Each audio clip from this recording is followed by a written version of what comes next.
శ్రీ శివరామ దీక్షిత చూర్ణిక 6వ చూర్ణికలో ఈరోజు మనం 2వ రోజు విరాట్ భగవంతుని స్వరూపము యొక్క ఉపాసనను అనుభవం చేసుకోవాలి. ఎలా అంటే ఆ ఉపాసన సకల సామగ్రి సహిత యజ్ఞరూపముగా ఈ భగవంతుడు ఉండటం వల్ల యజ్ఞముచే ఈ భగవంతుని పూజన ఎవడు చేయుచున్నాడో ఆ మహాత్ముడు యజ్ఞరూప ధర్మముచే ఈ భగవంతుని మస్తక రూపమైన స్వర్గలోకమును పొందుచున్నాడు. స్వర్గలోకము మస్తకముగాను, సూర్య చంద్రులే నేత్రములుగాను, వాయువు ప్రాణముగాను, అంతరిక్షము శరీర మధ్యభాగముగాను, సంపూర్ణ జలము మూత్రాశయముగాను, భూలోకము పాదముగాను, ఆహ్వనీయాగ్ని ముఖముగాను, గార్హ ప్రత్యాగ్ని హృదయముగాను, దక్షిణాగ్ని మనముగాను, యజ్ఞమందలి సంస్కారయుక్త భూమి వక్షస్థలముగాను, దర్భలు రోమములుగాను, సమస్త ఓషధులు వనస్పతులు కేశములుగాను, ఈ ప్రకారము గల విరాట్ భగవంతుని ధ్యానము యజ్ఞమందు ఉపాసకులు చేయుచున్నారు. ఈ ప్రత్యక్షముగా కనబడునది కనబడక ఉన్నది అయినటువంటి సమస్త ప్రపంచమును విరాట్ భగవంతుని స్వరూపమే. పక్షులకు ఆకాశ గమన చాతుర్యత, మత్స్యములందు జలక్రీడా చాతుర్యత ఏ యొక్క ప్రయత్నము చేతను సాధ్యము అయినవి కావు. అట్లే విరాట్ భగవంతుని యందును, కపిలముని యందును, సనత్ కుమారాదుల యందును అదృష్టాది అగంతుక కారణములు లేకయు బ్రహ్మ విద్య ఉత్పన్నమగుచున్నది. మరియు వాల్మీకి వామదేవాయ వారి యందు ఫలమిచ్చుటకు సమ్ముఖమైన పైన అనంత జన్మముల పుణ్యకర్మాది అగంతుక నిమిత్తముచే బ్రహ్మ విద్య ఉత్పన్నమైనది. నేత్రములచే రూపజ్ఞానమైనట్లే గురూపదిష్ట శాస్త్రము చేతనే సంపూర్ణాధికారులకు బ్రహ్మ విద్య ప్రాప్తమగుచున్నది. మరియు 1 విరాట్ భగవంతుడు, కపిలాది మునిజనులు స్వభావముగానే బ్రహ్మ విద్యను పొందుచున్నారు. 2 వామదేవ వాల్మీకాదులు పూర్వపుణ్య ప్రభావముచే పొందుచున్నారు. 3 గురూపదిష్ట శాస్త్రముచే సర్వ అధికారి జనులు బ్రహ్మ విద్య పొందుచున్నారు. ఈ 3 పక్షములందు ఎట్లు శాస్త్రములకు బ్రహ్మ విద్య ఎందు కారణత కలదో అట్లే అద్వితీయ బ్రహ్మమందును శాస్త్రము యొక్క తాత్పర్య నిర్ణయ రూప శ్రవణమునకును బ్రహ్మ విద్య ఎందు కారణత కలదు. ఎట్లు క్షుజిత పురుషుని తృప్తి భోజనము కాక కాదో అట్లే శ్రవణము గాక ఎవనికి నీ బ్రహ్మ విద్య ప్రాప్తము కాదు. ఇక మనం ఈ స్థూల సూక్ష్మ దేహముల వివరము ఎలా అంటే, ఆధ్యాత్మ రూపమైన ఈ సంఘాతమందు స్థితిగల బ్రహ్మమునకు 2 రూపాలు ఉన్నాయి. అందు చక్షువు సత్పదార్థమునకు సారము దక్షిణ నేత్ర పురుషుడు, చత్పదార్థమునకు సారము ఇతరములైన పంచభూతములు అసార రూపము గలవయ్యున్నవి. పృథ్వీ జల తేజములను ఈ 3 భూతములు ప్రత్యక్ష జ్ఞానమునకు విషయమగుట వలన నత్తనబడినవి, అంటే అవి సత్తు అవుతున్నాయి. మరియు వాయువు ఆకాశము పరోక్ష జ్ఞానమునకు విషయమగుట వలన చెత్తనబడుతూ ఉన్నాయి. కావున పంచీకరణ ప్రక్రియ రీతిగా పృథ్వీ జల తేజములను ఈ 3 భూతములందు వాయువు ఆకాశములైన 2 భూతములు విద్యమానముగా ఉండుట వలన స్థూలమునకు శరీర రూపత సంభవిస్తూ ఉన్నాయి. మరియు వాయువు ఆకాశములను ఈ 2 భూతములందు స్థూల భూతములు విద్యమానముగా ఉండుట వలన సూక్ష్మ శరీర రూపతయు సంభవిస్తూ ఉంది. పరమాత్మ దేవుడు జాగ్రత్త అవస్థ యందు భోక్త అయిన ఇంద్ర రూపముచే దక్షిణ నేత్రమందు, భోగ్యమైన ఇంద్రాణి రూపముచే వామనేత్రమందు స్థితుడగుచున్నాడు. ఈ ప్రకారముగా వైశ్వానరోపాసకులు ఈ విశ్వాత్మను ఇంద్రాణి రూపముగా ధ్యానము చేయుచున్నారు.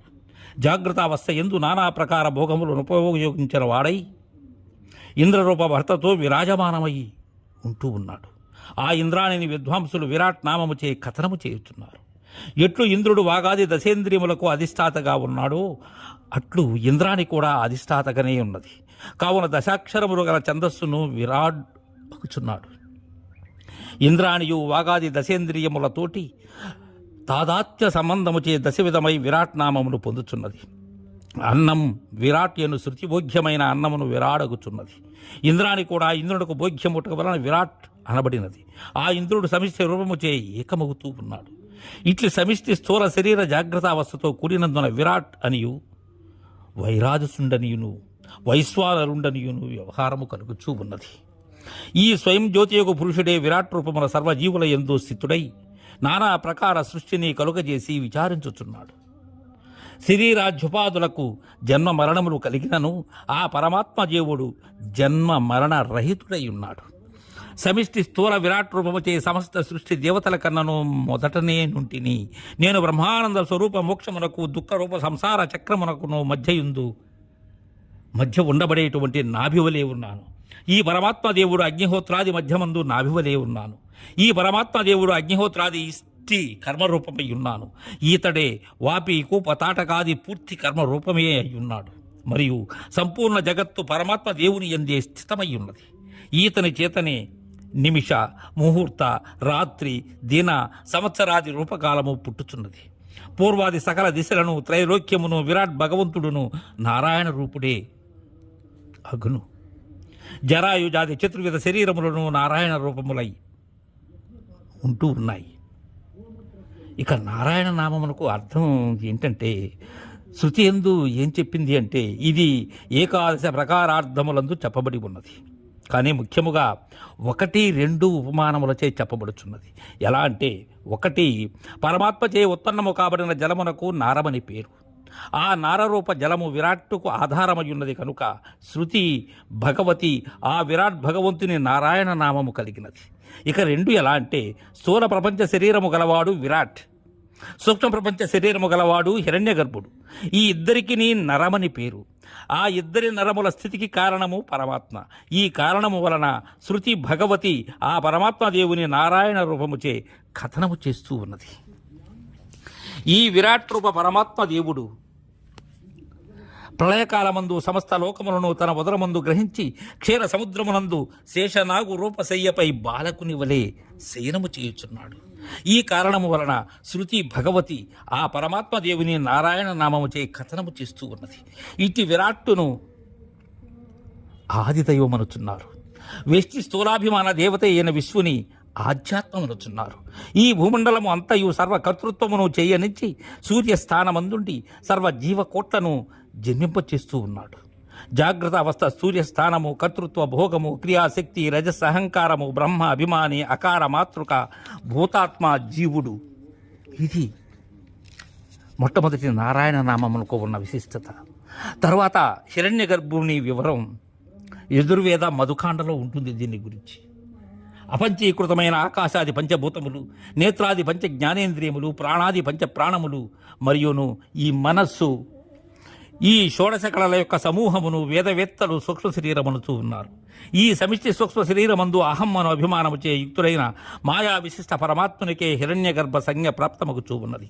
ఆ హిరణ్య గర్భునే కొందరు వేదవేత్తలు సూత్రాత్మ అని, కొందరు మృత్యువని, కొందరు అశనాయాయని, కొందరు ప్రభంజమని, కొందరు స్వయంభువని, కొందరు ఈశుడని, కొందరు కార్యబ్రహ్మమని ఇట్లు అనంత నామములచే కథనము చేయుచున్నారు. ఈతని స్వరూపము అత్యంత సూక్ష్మముగాను నానా ప్రకార వర్ణములచే యుక్తముగాను ఉన్నది.